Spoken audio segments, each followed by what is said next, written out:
Hello everyone, आज की इस क्लास में हम ताम्रप्रसार युग के बारे में डिस्कस करेंगे। एंड आप इस क्लास के अंत तक बने रहेंगे तो इस क्लास के थ्रू आउट आपको क्या क्या सीखने को मिल सकता है।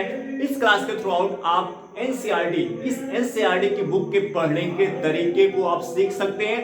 साथ ही साथ इस एनसीईआरटी की बुक के भीतर जो चैप्टर्स होते हैं, जो टॉपिक्स होते हैं, किस चैप्टर पे, किस टॉपिक्स पे आपको ज्यादा फोकस होना है, किस टॉपिक्स पे आपको कम फोकस होना है, यानी आपको कहां पे ज्यादा समय देने की जरूरत है, कहां पे कम समय देने की जरूरत है, ये अप्रोच भी आपको जानने को मिलेगा। यानी आप अपने टाइम को स्मार्ट तरीके से कैसे यूटिलाइज करें, ये एंगल भी सीखने को आपको मिलेगा। क्योंकि यूपीएससी और स्टेट पीसीएस एग्जाम को क्लियर करने के लिए अपने टाइम को स्मार्ट तरीके से कैसे यूटिलाइज करें, ये आपको पता होना चाहिए। और इस एनसीईआरटी की बुक के भीतर जो आप कॉन्सेप्ट और फैक्ट आप सीखते हैं, लर्न करते हैं, यूपीएससी और स्टेट पीसीएस एग्जाम में उस कॉन्सेप्ट और फैक्ट, इस एनसीईआरटी के कॉन्सेप्ट और फैक्ट से क्वेश्चंस बनने का एंगल क्या होता है, किस अप्रोच से क्वेश्चंस बनता है, वो पॉइंट भी आपको सीखने को मिलेगा। इससे पहले वाली वीडियो जिसमें हमारी एक सीरीज चल रही है प्रीवियस ईयर क्वेश्चन पेपर का एनालिसिस, वहां पे हमने आपको दिखाया था कि अगर मैं यहाँ पे 10 क्वेश्चंस डिस्कस कर रहा हूं तो 10 में 8 क्वेश्चंस इस ओल्ड एनसीईआरटी की बुक से बिलोंग करते हैं। यानी 10 क्वेश्चन में से जो यूपीएससी और स्टेट पीसीएस एग्जाम में पूछे गए हैं, अगर मैं 10 से 12 क्वेश्चन का एनालिसिस कर रहा हूं तो उसमें से एटलीस्ट कम से कम 10 क्वेश्चन, 12 क्वेश्चन का अगर मैं एनालिसिस कर रहा हूं तो 10 क्वेश्चन कम से कम इस ओल्ड एनसीईआरटी की बुक से बिलोंग करते हैं। यानी जो क्वेश्चंस, उसमें से 10 क्वेश्चन इस ओल्ड एनसीईआरटी की बुक से सीधे तौर पे पूछे गए हैं। तो कितना इंपॉर्टेंट हो जाता है एनसीईआरटी की बुक को सही अप्रोच से पढ़ना, इस प्रीवियस ईयर क्वेश्चन पेपर के एनालिसिस से पता चल जाता है। मैं 30 वर्ष के प्रीवियस ईयर क्वेश्चन पेपर के एनालिसिस के बेस पे आपको बता रहा हूं, और हमारी एक सीरीज चल भी रही है प्रीवियस ईयर क्वेश्चन पेपर के एनालिसिस की। तो आज का जो हमारा फोकस पॉइंट होगा ताम्रप्रसार के थ्रू आउट, आज का जो हमारा फोकस पॉइंट होगा महत्व, ताम्रप्रसार का महत्व, उपनिवेशवादी अनाज, अधिक संरचनाओं के अवशेष, दफनाने की प्रथा और निम्न संरचनाओं के अवशेष। यानी ये जो मेन में इस एनसीईआरटी बुक के भीतर जो मेन कीवर्ड्स है, इस एनसीईआरटी की बुक के भीतर जो मेन कीवर्ड्स है, उस कीवर्ड्स को मैं यहाँ पे आपके सम्मुख डिस्कस कर रहा हूँ।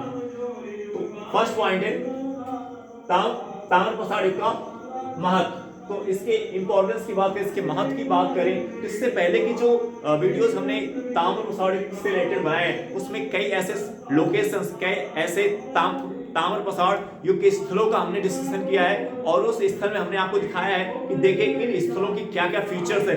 इन स्थलों के फीचर से क्लियर हो जाता है कि उन स्थलों की फीचर्स का जो हमने एनालिसिस किया है, उससे ताम्रप्रसार के महत्व के बारे में आपको पता चल जाता है। तो ये जो महत्व, इस एनसीईआरटी की बुक में ये जो महत्व हेडिंग दिया गया है ताम्रप्रसार का महत्व, इसको समझने के लिए इससे पहले जो हमने वीडियोस अपलोड किए हैं, ताम्रप्रसार से रिलेटेड जो वीडियोस हमने इस टॉपिक से पहले अपलोड किए हैं, वो वीडियो भी अगर आपने नहीं देखा है तो वीडियो भी आप देखें। यानी ताम्रप्रसार का चैप्टर जो मैं स्टार्टिंग से आपको पढ़ा रहा हूं, तो आप देखें उस वीडियो में ताम्रप्रसार किस नंबर से स्टार्ट हुआ है, तो स्टार्टिंग से आप ताम्रप्रसार को पढ़ें।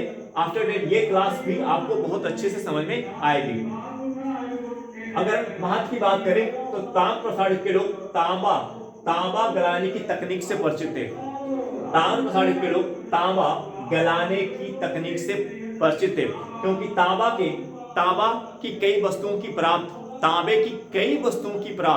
तांबे से निर्मित तांबे की कई वस्तुओं की प्राप्ति ताम्रप्रसार के स्थलों से की गई है। और इसके पहले वाले वीडियोस में जो हमने ताम्रप्रसार के स्थलों के बारे में जो डिस्कशन किया है, उस स्थलों के अंदर के पॉइंट में हमने आपको तांबे से निर्मित वस्तुओं के बारे में भी बताया है। इसलिए मैं कह रहा हूं इस वीडियो को अगर आप आज फर्स्ट टाइम देख रहे हैं और इससे पहले वाली वीडियो आपने नहीं देखा है, तो आज इसके पहले वाली वीडियो भी आज या इसके बाद कल देखने का आपको प्रयास करना चाहिए। उस वीडियो को भी आपको देखना चाहिए। तो अगर आप इससे पहले वाली वीडियो को जो हमने अपलोड किया है आप उसको भी देखते हैं, तो आप ताम्रप्रसार के चैप्टर पे आप एक मजबूत पकड़ बना पाएंगे और एनसीईआरटी की बुक पे भी आप एक मजबूत पकड़ बना पाएंगे। तो महत्व में हमने फर्स्ट पॉइंट आपको क्या बताया कि ताम्र प्रसारित के लोग तांबा गलाने की तकनीक से परिचित थे। काले और लाल बर्तन का इस्तेमाल करते थे।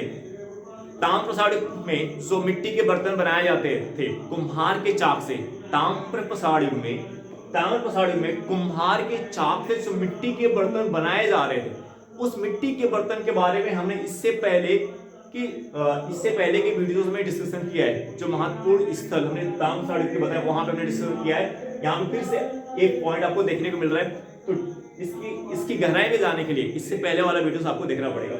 तो काले और लाल रंग के बर्तनों का इस्तेमाल ताम्र प्रसारित की एक विशेषता थी। काले और लाल रंग के बर्तन का इस्तेमाल ताम्र प्रसारित की एक विशेषता थी। सबसे पहले मोस्ट इंपॉर्टेंट पॉइंट, सबसे पहले चित्रित बर्तनों का इस्तेमाल, सबसे पहले चित्रित बर्तन का इस्तेमाल कहां पे किया गया? ताम्र प्रसारित के लोगों के द्वारा किया गया। सबसे पहले चित्रित बर्तन का इस्तेमाल, चित्रित बर्तनों का इस्तेमाल किसके द्वारा किया गया? ताम्र प्रसारित के लोगों के द्वारा किया गया। सबसे पहले चित्रित बर्तनों का इस्तेमाल किसके द्वारा किया गया? ताम्र प्रसारित युग के लोगों के द्वारा किया गया। लोटा और थाली का भी इस्तेमाल, ताम्र प्रसारित के लोग लोटा और थाली का भी इस्तेमाल करते थे। और जो मिट्टी के बर्तन के बारे में हमने डिटेल जानकारी, इसके बारे में इसकी डेप्थ, यानी मिट्टी के बर्तनों से रिलेटेड इंपॉर्टेंट कॉन्सेप्ट और फैक्ट बेस्ड पॉइंट हमने इससे पहले वाले वीडियो में डिस्कस किया है। ताम्र प्रसारित के जो पार्ट वाइज आपको वीडियो देखने को मिल रहे हैं, इससे पहले वाले वीडियो में हमने सही तरीके से और अच्छे तरीके से डिटेल में बताया है। दक्षिण भारत की जो 9 पसाड़ बस्तियां थी, दक्षिण भारत की जो 9 पसाड़ बस्तियां थी, ये बहुत ही आसानी से किस बस्तियों में कन्वर्ट हो गई? ताम्र प्रसाड़ बस्तियों में। दक्षिण भारत की जो 9 पसाड़ बस्तियां थी, दक्षिण भारत का जो 9 पसाड़ युग था, जो 9 पसाड़ काल था, वो आसानी से किस युग में कन्वर्ट हो गया? ताम्र प्रसाड़ में। दक्षिण भारत का जो 9 पसाड़ काल था, दक्षिण भारत का जो 9 पसाड़ युग था, ये आसानी से किस युग में चला गया? ताम्र प्रसाड़ युग में। यानी बहुत ही आसानी से, बहुत ही सहज तरीके से दक्षिण भारत का जो 9 पसाड़ है वो किसका रूप ले लेता है? ताम्र प्रसाड़ युग का रूप ले लेता है। दक्षिण भारत का जो 9 पसाड़ काल है, ये बहुत ही सहज से, बहुत ही आसान तरीके से किस युग में आ जाता है? ताम्र प्रसाड़ युग में आ जाता है। यानी जो ताम्र प्रसाड़ की जो फीचर थी, जो विशेषताएं थी, वो हमें कहाँ पे देखने को मिलने लगती है? दक्षिण भारत में। दक्षिण भारत में जहाँ पे 9 पसाड़ काल की शुरुआत होती है, ये बहुत ही सहज से, बहुत ही आसानी से ये किस युग में आ जाता है? ताम्र प्रसाड़ युग में। ताम्र प्रसाड़ की जो फीचर्स है, जो विशेषताएं हमें कहाँ पे देखने को मिलती है? दक्षिण भारत में। इसलिए इस दक्षिण भारत को तमाम 9 पसाड़ ताम्र प्रसाड़ के नाम से जाना जाता है। इसलिए दक्षिण भारत की संस्कृत को 9 पसाड़ ताम्र प्रसाड़ संस्कृत के नाम से जाना जाता है। इसलिए दक्षिण भारत की संस्कृत को, दक्षिण भारत की संस्कृत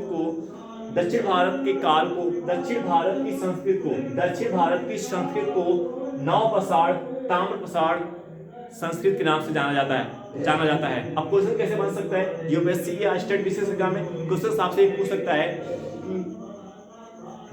निम्नलिखित में से किसे 9 पसाड़ ताम्र प्रसाड़ बस्तियों, निम्नलिखित में से किसे 9 पसाड़ ताम्र प्रसाड़ संस्कृत के रूप में जाना जाता है? निम्नलिखित में से किसे 9 पसाड़ ताम्र प्रसाड़ संस्कृत के रूप में जाना जाता है? वो क्या होगा? दक्षिण भारत होगा। किसे जाना जाता है? दक्षिण भारत को जाना जाता है। ऐसा में क्या दे सकता है? पश्चिमी भारत, पूर्वी भारत, दक्षिण भारत, उत्तरी भारत। तो क्या आंसर होगा? दक्षिण भारत। दक्षिण भारत को किसके नाम से जाना जाता है? 9 पसाड़ ताम्र प्रसाड़ काल के नाम से जाना जाता है। क्यों जाना जाता है? यहाँ पे अभी हमने आपको एनालिसिस करके आपको बताया। इंपॉर्टेंस में, इसके महत्व में जो दूसरा इंपॉर्टेंट कीवर्ड है उपनिवेशवादी। उपनिवेशवादी। पश्चिमी महाराष्ट्र और राजस्थान के लोग क्या थे? उपनिवेशवादी थे। पश्चिमी महाराष्ट्र और राजस्थान के लोग क्या थे? उपनिवेशवादी। अब क्वेश्चन क्या पूछ सकता है कि निम्नलिखित ताम्र प्रसार युग के स्थलों में से कौन उपनिवेशवाद से संबंध रखता है? निम्नलिखित ताम्र प्रसार युग के स्थलों में से कौन उपनिवेशवाद से संबंध रखता है? तो उसमें क्या होगा? एक पश्चिमी महाराष्ट्र और एक स्थल कौन सा है? राजस्थान है। ये इंपॉर्टेंट एंगल है क्वेश्चन बनने का। अब हम बताएंगे क्यों ये पश्चिमी महाराष्ट्र और राजस्थान के लोगों को उपनिवेशवादी क्यों कहा जाता है? पश्चिमी महाराष्ट्र और राजस्थान के लोगों को उपनिवेशवादी क्यों कहा जाता है? इसके पीछे का क्या कारण है? तो यहां पे देखिए, सबसे पुरानी बस्तियां हमें कहां पे देखने को मिलती है? मालवा और मध्य भारत में। सबसे पुरानी बस्तियां हमें मालवा और मध्य भारत में देखने को मिलती है। ताम्र प्रसार युग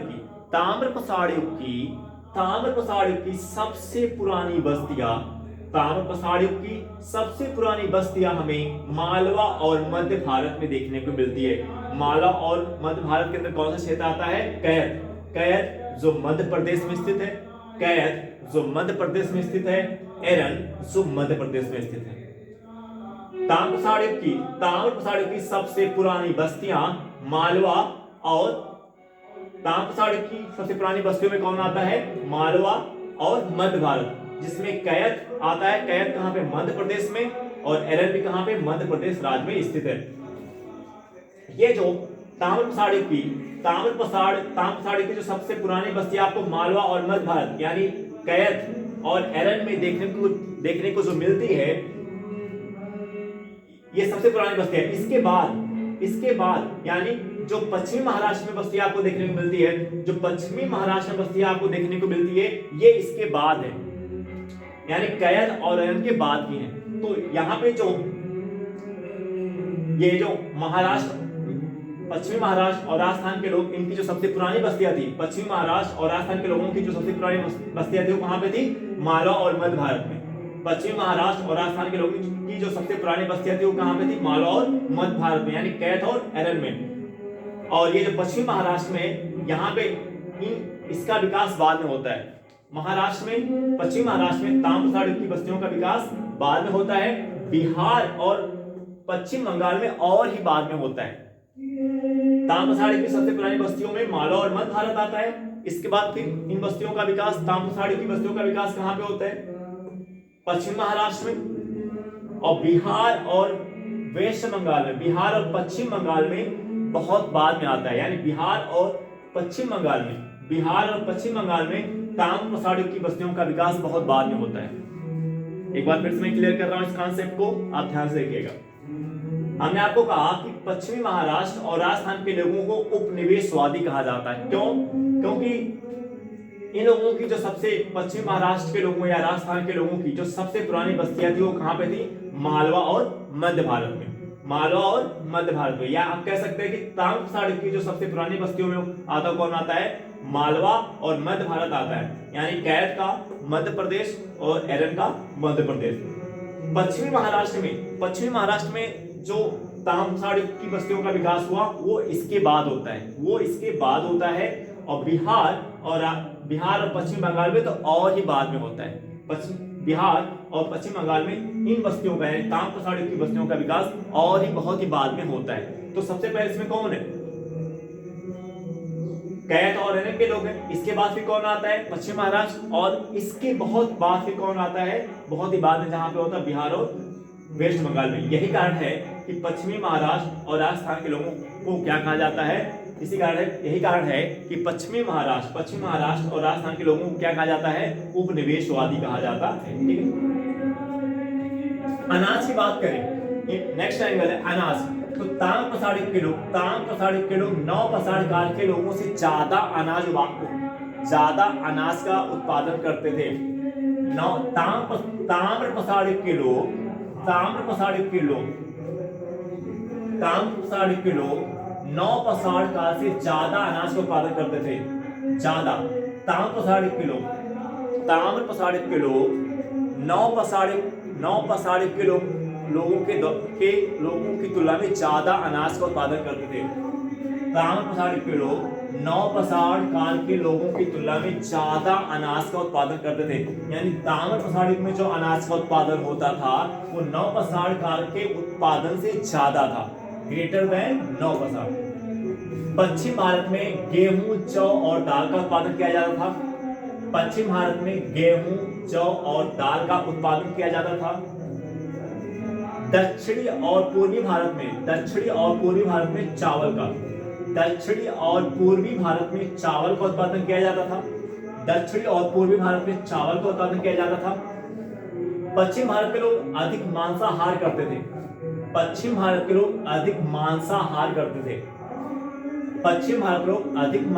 करते थे। जबकि पूर्वी भारत के लोग मछली और चावल इनका मुख्य भोजन था। पूर्वी भारत के लोगों का मछली और चावल मुख्य भोजन था, जबकि पश्चिम भारत के लोग अधिक क्या करते थे, मांसाहार। इनके पश्चिम भारत के लोगों के भोजन का जो महत्वपूर्ण आधार था वो क्या था, मांसाहार था। अब नेक्स्ट पॉइंट है अधिक संरचनाओं के अवशेष। अधिक संरचनाओं के अवशेष कहाँ पाए जाते हैं? तो अधिक संरचनाओं के अवशेष की अगर हम बात करें तो इससे पहले जो हमने वीडियोस बनाए हैं ताम्र प्रसार युग चैप्टर पे, जो इससे पहले हमने वीडियो बनाया है उसमें इंपॉर्टेंट स्थल के बारे में, उसमें महत्वपूर्ण ताम्र प्रसार युग के स्थलों के बारे में हमने गहराई से डिस्कस किया है। एक स्थल के हमने 5 to 6, 7 to 8 फीचर्स बताए हैं। तो वहां पे जो हमने ताम्र प्रसार युग के महत्वपूर्ण स्थलों के बारे में इससे पहले के वीडियो में एक स्थल के बारे में हमने 7 to 8 फीचर्स बताए हैं। उन 7 to 8 फीचर्स से क्लियर हो जाता है कि अधिक संरचनाओं के अवशेष कौन है। तो इस पॉइंट पे और डेप्थ में अगर आपको सीखना है, जानना है, तो ताम्र प्रसार युग के चैप्टर पे जो इससे पहले हमने वीडियोस अपलोड किए हैं वो वीडियोस आपको पूरे देखने पड़ेंगे। एक सीक्वेंस आपको देखना है। यहाँ पे देखिए, अब हम सीधे क्वेश्चन मैं इस एनसीईआरटी बुक को आपके सम्मुख जो मेन कीवर्ड के रूप में रख रहा हूं कि सीधा वो एंगल है क्वेश्चन बनने का, इंपॉर्टेंट एंगल है। आपसे पूछ सकता है कि ताम्र प्रसार युग के निम्नलिखित स्थलों में से कौन से स्थल अधिक संरचनाओं वाले होते हैं। इस एनसीईआरटी की बुक को हमने यूपीएससी एग्जाम की तैयारी के दौरान एटलीस्ट कम से कम 10 to 15 टाइम 10 से 15 बार पढ़ा है। तो इसलिए इस एनसीईआरटी इतनी टाइम पढ़ने से और प्रीवियस क्वेश्चन पेपर का मल्टीपल टाइम यानी 10 से 12 बार सॉल्व करने से एक चीज क्लियर हो जाती है कि इसमें से कौन से मेन कीवर्ड है जिसको एंगल बना के क्वेश्चन पूछा जा सकता है। तो जो मेन कीवर्ड्स इस एनसीईआरटी बुक के अंदर, वो मेन कीवर्ड्स को हमने हेडिंग के रूप में आपके सम्मुख रखा है ताकि आप उसको आसानी से समझ सकें और उस एंगल को भी सीख सकें जो एंगल होता है क्वेश्चन बनने का। अधिक संरचनाओं के अवशेष ताम्र प्रसार युग के स्थलों में कहां पे अधिक संरचनाओं के अवशेष पाए गए हैं? पश्चिमी महाराष्ट्र। कहां पे? पश्चिमी महाराष्ट्र। कहां पे पाए गए हैं? पश्चिमी महाराष्ट्र में, पश्चिमी मध्य प्रदेश में, साउथ ईस्ट राजस्थान में। पश्चिमी महाराष्ट्र में, पश्चिमी मध्य प्रदेश में, दक्षिण पूर्वी राजस्थान में।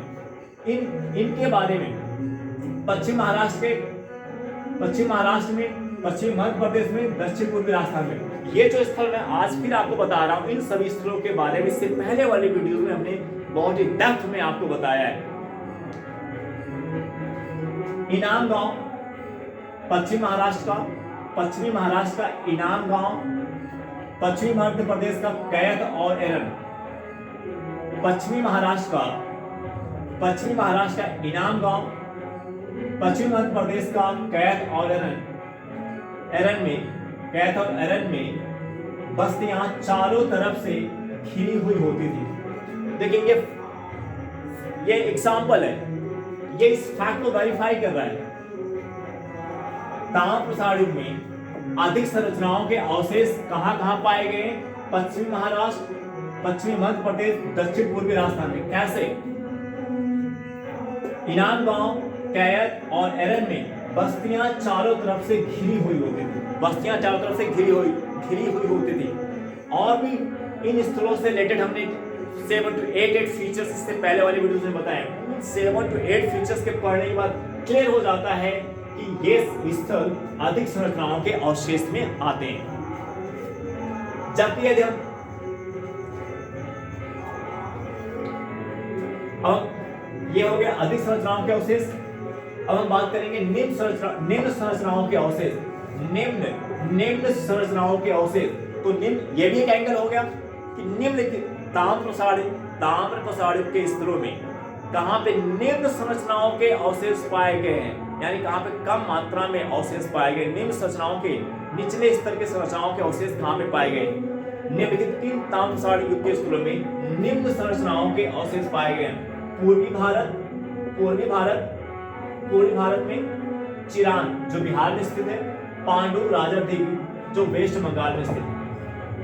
देखिएगा निम्न संरचनाओं के अवशेष कहां पे पाए गए? पूर्वी भारत में कहां पे? चिरान में जो बिहार राज्य में है, और पांडु राजा देवी जो पश्चिम बंगाल में। क्यों यहाँ पे निम्न संरचनाओं के अवशेष पाए गए? इन स्थलों पे निम्न संरचनाओं के अवशेष क्यों पाए गए? इन स्थलों पर निम्न संरचनाओं के अवशेष क्यों पाए गए? अभी हमने आपको बताया कि बिहार और पश्चिम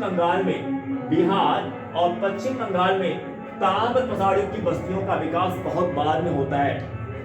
बिहार और पश्चिम बंगाल में ताम्र प्रसारित की बस्तियों का विकास बहुत बाद में होता है। यही कारण है कि यहाँ पे चिरान बिहार और पांडु राजा देवी जो पश्चिम बंगाल में है, इन स्थलों पर हमें निम्न संरचनाओं के अवशेष मिलते हैं। पूर्वी भारत में चिरान जो बिहार में स्थित है, पांडु राजा देवी जो पश्चिम बंगाल में, यहाँ पे निम्न संरचनाओं के अवशेष क्यों मिलते हैं? इसलिए मिलते हैं क्योंकि बिहार और पश्चिम बंगाल जो पूर्वी भारत के अंतर्गत आता है, यहाँ पे ताम्र प्रसारित की बस्तियों का विकास बहुत बाद में होता है। अब एक एंगल और बचा हुआ है, दफनाने की प्रथा भिन्न थी। ताम्र प्रसारित की बात करें तो ताम्र प्रसारित के जो विभिन्न स्थल है, जो स्थान है, वहां पे हमें दफनाने की प्रथा अलग अलग दिखाई पड़ती है। जैसे महाराष्ट्र में उत्तर और दक्षिण में, महाराष्ट्र में कैसे दफनाया जाता था? महाराष्ट्र में मृत शरीर को कैसे दफनाते थे?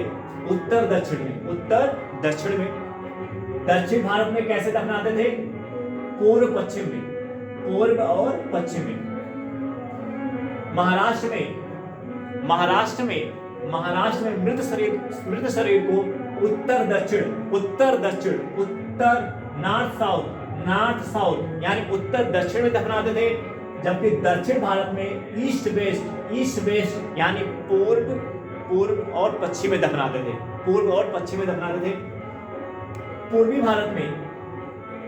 पूर्वी भारत में व्यवस्थित कब्रगाह थी।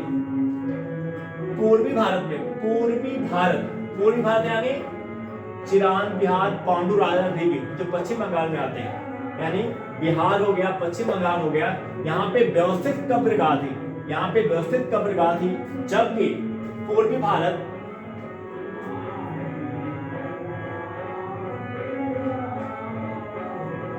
ये पॉइंट, ये एंगल ये थोड़ा सा मिस हो रहा है, क्योंकि यहाँ पे दो पूर्वी भारत और ये पूर्वी भारत हो रहा है, तो ये एंगल थोड़ा मिस हो रहा है। इस एंगल को मैं आफ्टर नेक्स्ट वाली वीडियो में कवर कर लूंगा, ठीक है। ये क्योंकि यहाँ पे ये पॉइंट पूर्वी भारत है, तो यहाँ पे भी पॉइंट जो है पूर्वी भारत हो रहा है। वो एक सेकंड मैं देख लेता हूँ, थोड़ा सा पॉइंट मिस हो रहा है।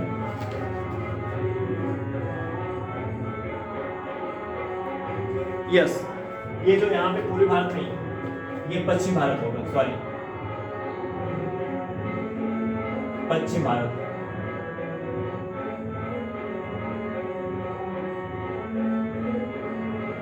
ये पश्चिम भारत होगा। पश्चिम भारत में व्यवस्थित कब्र, पश्चिम भारत में सॉरी पॉइंट, क्योंकि यहाँ पे पश्चिम भारत था लेकिन हमने यहाँ पे पूर्वी भारत लिख दिया था और यहाँ पे हमने पूर्वी भारत लिखा, ठीक है ना। क्या कंफ्यूजन थी कि यहाँ पे पूर्वी भारत, यहाँ पे पश्चिम भारत होगा। पश्चिम भारत में व्यवस्थित कब्रगाह थी, ध्यान सुनिएगा, पश्चिम भारत में व्यवस्थित कब्रगाह थी, जबकि पूर्वी भारत में अव्यवस्थित और संकुचित कब्रगाह थी। पूर्वी भारत में अव्यवस्थित और संकुचित कब्रगाह थी, जबकि पश्चिम भारत में व्यवस्थित कब्रगाह थी। ये भी एक एंगल हो गया, क्वेश्चन बनेगा आपसे। क्या स्टेटमेंट, कैसे स्टेटमेंट बना के क्वेश्चन पूछ सकता है आपको। आपसे स्टेटमेंट डाल दिया कि पूर्वी भारत में अव्यवस्थित और संकुचित कब्रगाह थी, तो स्टेटमेंट क्या हो जाएगा, सही हो जाएगा। लेकिन अगर उसने डाल दिया कि पूर्वी भारत में व्यवस्थित कब्रगाह थी, अगर उसने स्टेटमेंट में डाल दिया यूपीएससी एग्जाम में कि पूर्वी भारत में व्यवस्थित कब्रगाह थी, तो स्टेटमेंट क्या हो जाएगा, गलत हो जाएगा। तो ये जो कॉन्सेप्ट आप एनसीईआरटी की बुक से सीखते हो, एनसीईआरटी की बुक के भीतर से सीखते हो, बहुत ही बारीकी से आपको ध्यान देना होता है। देखिए यहाँ पे पूर्वी भारत है और यहाँ पे क्या है, पश्चिम भारत है। तो आपको पता हो कि पूर्वी भारत में क्या हो रहा है, पश्चिम भारत में क्या हो रहा है। आप क्या सीख के जा रहे हो, एनसीईआरटी की बुक आपको क्या सिखा रही है, आपको सिखा रही है कि पूर्वी भारत में अव्यवस्थित और संकुचित कब्रगाह थे, जबकि पश्चिम भारत में व्यवस्थित कब्रगाह थी। तो जो डिफरेंस है, ये डिफरेंस आपके दिमाग में बैठ जाना चाहिए, क्योंकि ऐसे पॉइंट पे कंफ्यूजन ज्यादा होती है। और यूपीएससी एग्जाम में, प्रीलिम्स एग्जाम में जो स्टेटमेंट क्वेश्चन पूछे जाते हैं, वो ऐसे पॉइंट आ जाते हैं जो कंफ्यूजन बेस्ड होते हैं। आई होप डेट यहाँ से आपको समझ आया होगा। अब हम आपसे नेक्स्ट वीडियो लेंगे। Okay, bye.